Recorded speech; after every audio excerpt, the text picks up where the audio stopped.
Well, what initially brought me to St. Paul's was a friend of mine had mentioned the St. Paul's, and it was a church that we wanted to visit. And so when we visited St. Paul's for the first time, I knew at that time that it was a place that I wanted to give a second chance, just because of some of the outreach ministries and in-reach ministries that they were doing at the time. Some of the things that they were doing that I had not seen a lot of churches do were reaching out to the LGBT community.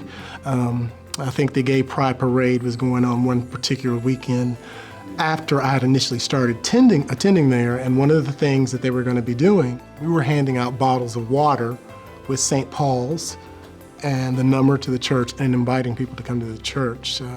As I recall, it was probably in the high 90s at that time. So water was a very low-level form of ministering at that time. One of the most impactful things that has happened for me since attending and being a member at St. Paul's that drew me in also initially was a hunger for the marginalized people of the community.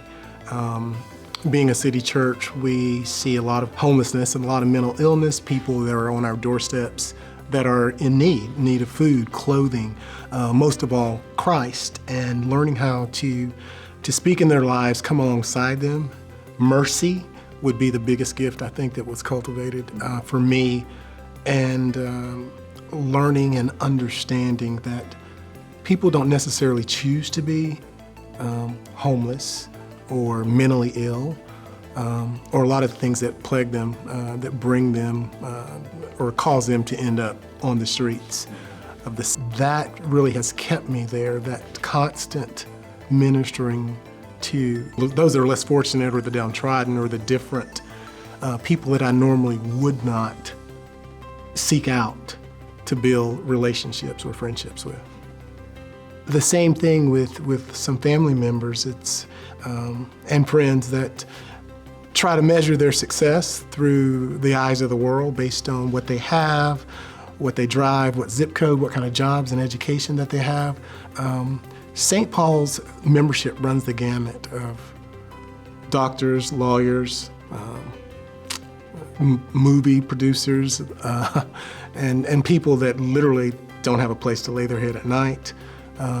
We are very diverse organically, not because it's something that we tried to do, but it's something that the Lord did at St. Paul's in the heart of Midtown. Diverse in the sense of not only socioeconomically, but racially, white, black, Asian, Hispanic, we run the gamut. And that is something that we're proud of, but we certainly can't take credit for. It just has happened that way. My goal, or what I would desire to see God do through St. Paul's, is to show love of Christ to all the brokenness in the Midtown area, and for us to really be a beacon of light as to Christ's love for the community. And that's going to be a big thing that only Christ can do, and hopefully St. Paul's will be able to be part of that.